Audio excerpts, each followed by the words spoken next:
सुबह के 5:30 हुए थे। तारीख थी 18 सितंबर साल 2016। जम्मू और कश्मीर का उरी सेक्टर। वहां तैनात भारतीय सेना की 12वीं ब्रिगेड के जवानों की आंखों में अभी नींद ही बाकी थी। कैंटीन में चाय की केतली चढ़ चुकी थी। कुछ जवान सुबह की पहली सिगरेट सुलगा रहे थे। हवा में ठंडक थी, पहाड़ों की खामोशी थी और उस खामोशी के पीछे मौत की आहट थी। 4 आतंकी, जैशे मोहम्मद के। उनके हाथों में AK-47 थी, कमर पे ग्रेनेड बंधे थे और आंखों में उस मजहब का जुनून था जिसे वो गुमराही में जिहाद कहते थे।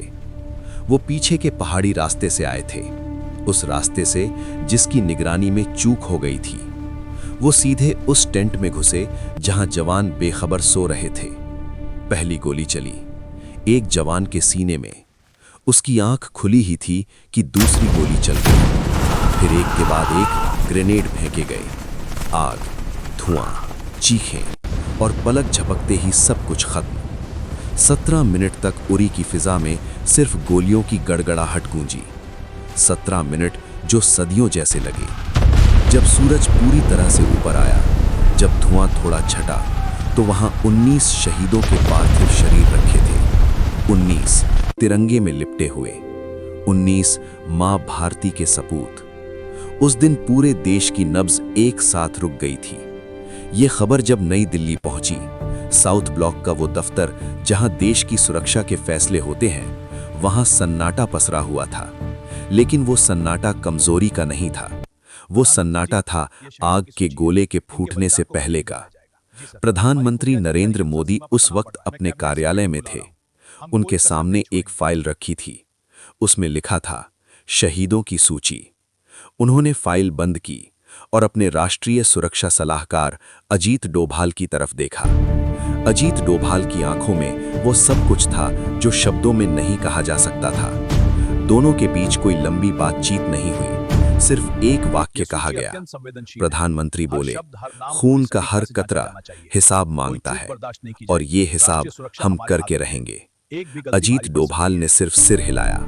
फिर वो कमरे से बाहर निकले और एक ऐसे ऑपरेशन का खाका खींचना शुरू किया जिसका नाम इतिहास में सर्जिकल स्ट्राइक लिखा जाने वाला था।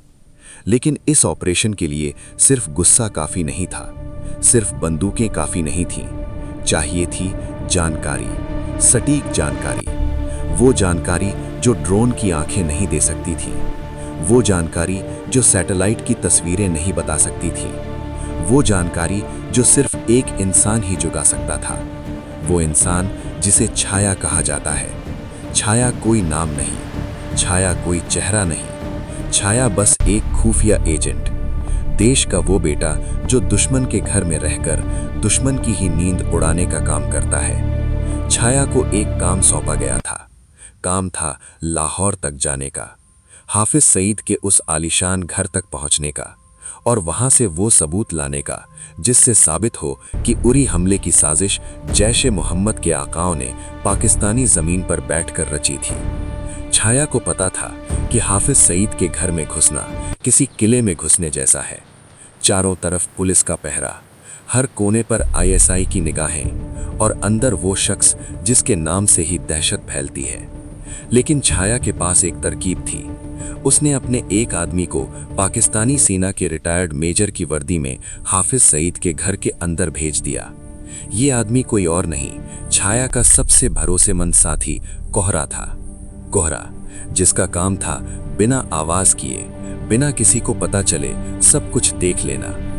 20 सितंबर 2016, लाहौर की एक सुनसान शाम। कोहरा उस बड़े से लोहे के गेट के सामने खड़ा था। गेट पर लिखा था जमात उद दावा मरकज। यही वो जगह थी जिसे दुनिया हाफिज सईद का ठिकाना कहती थी। कोहरा ने अपनी वर्दी ठीक की, अपनी मूंछों पर हाथ खेरा और गेट खटखटाया। एक पहरेदार ने गेट खोला। कोहरा बोला, मुझे साहब ने बुलाया है, सुरक्षा की कुछ जरूरी बातें करनी है। पहरेदार ने अंदर झांका, फिर गेट खोल दिया। कोहरा अंदर दाखिल हुआ।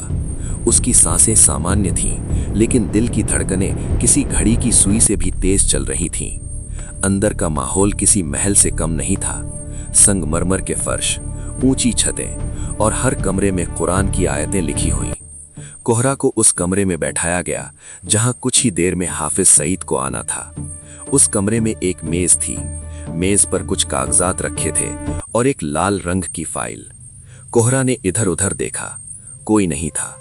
उसने झट से अपनी जेब से एक छोटा सा कैमरा निकाला। एक एक करके हर पन्ने की तस्वीर खींच ली।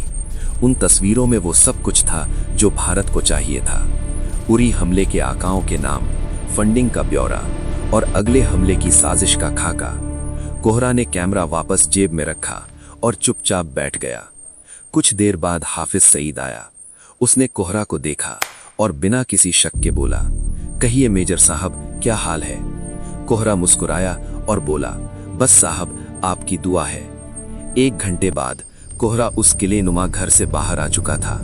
उसके हाथ में कुछ नहीं था, लेकिन उसकी जेब में उरी के शहीदों के हिसाब की चाबी थी। वो तस्वीरें जब नई दिल्ली पहुंची, जब वो अजीत डोभाल की मेज पर रखी गईं, तब जाकर सर्जिकल स्ट्राइक का आखिरी नक्शा तैयार हुआ। अब भारत के पास सिर्फ जज्बा नहीं था, अब उसके पास सबूत भी था। अब बारी थी उन 4 लॉन्च पैड्स की जो पाकिस्तान के कब्जे वाले कश्मीर में बने हुए थे।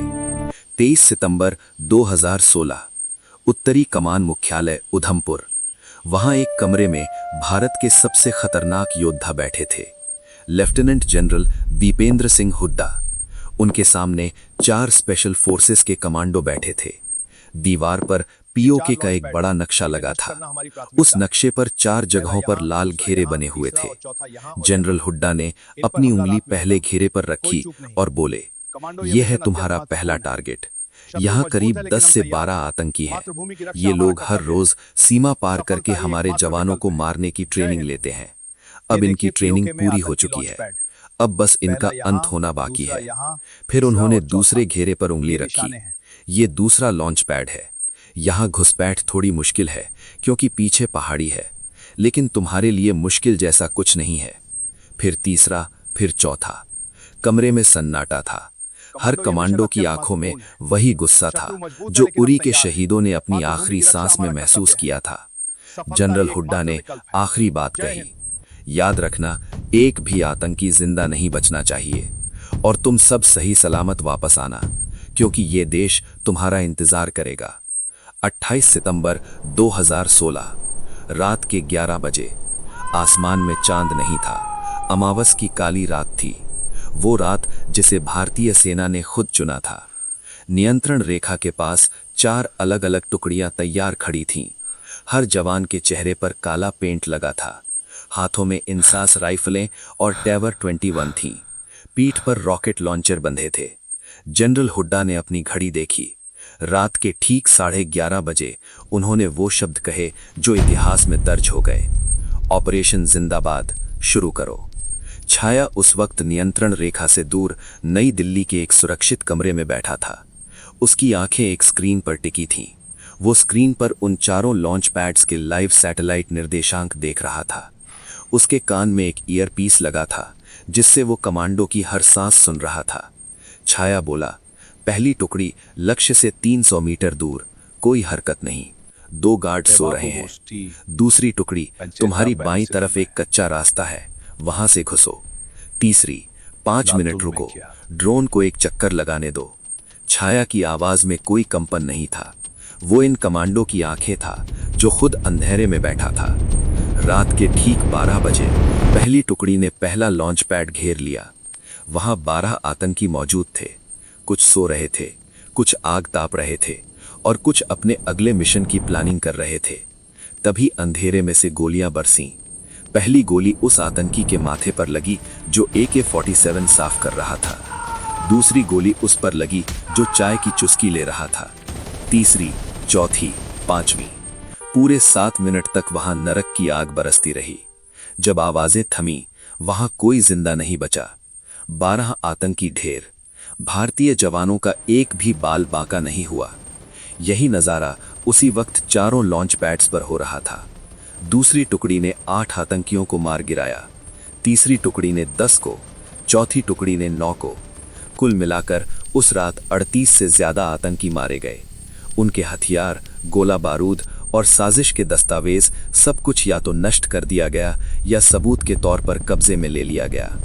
रात के 4 बजे चारों टुकड़ियां वापस नियंत्रण रेखा पार कर चुकी थीं। छाया ने अपनी स्क्रीन बंद की और एक लंबी सांस ली। जनरल हुड्डा ने अपनी घड़ी देखी। 4 घंटे 15 मिनट और 48 सेकंड। इतनी देर में भारत ने वो कर दिखाया था जिसकी दुनिया को उम्मीद नहीं थी। जनरल हुड्डा ने फोन उठाया और अजीत डोभाल को एक ही संदेश भेजा, काम तमाम, सब सुरक्षित वापस। 29 सितंबर 2016 सुबह के 7 बजे नई दिल्ली में रक्षा मंत्रालय के प्रेस कॉन्फ्रेंस हॉल में, वहां पत्रकारों की भीड़ लगी थी। सबके चेहरे पर सवाल थे। कुछ ही देर में महानिदेशक सैन्य संचालन lieutenant general Ranbir Singh mic के सामने आए। उनका अजीब सी चमक थी। उन्होंने माइक की तरफ झुककर बेहद सधे हुए शब्दों में कहा, कल रात भारतीय सेना ने नियंत्रण रेखा के पार आतंकी लॉन्च पैड्स पर सर्जिकल स्ट्राइक की है। पूरा हॉल सन्न रह गया। कुछ सेकंड की खामोशी के बाद तालियों की गड़गड़ाहट गूंजी। वो तालियां 19 शहीदों के नाम थीं। वो तालियां छाया जैसे गुमनाम योद्धाओं के नाम थीं। वो तालियां भारत के उस संकल्प के नाम थीं जो कहता है, हम किसी से लड़ाई नहीं चाहते, लेकिन अगर कोई हमसे लड़ाई चाहता है तो हम उसकी जमीन पर घुसकर उसी की भाषा में जवाब देना जानते हैं। तो दोस्तों, ये थी सर्जिकल स्ट्राइक 2016 की पूरी कहानी। अब आप बताइए, इस ऑपरेशन पर आपकी क्या राय है? कमेंट में जरूर लिखें। वीडियो अच्छा लगा तो लाइक करें, शेयर करें और सब्सक्राइब करना ना भूलें। जय हिंद।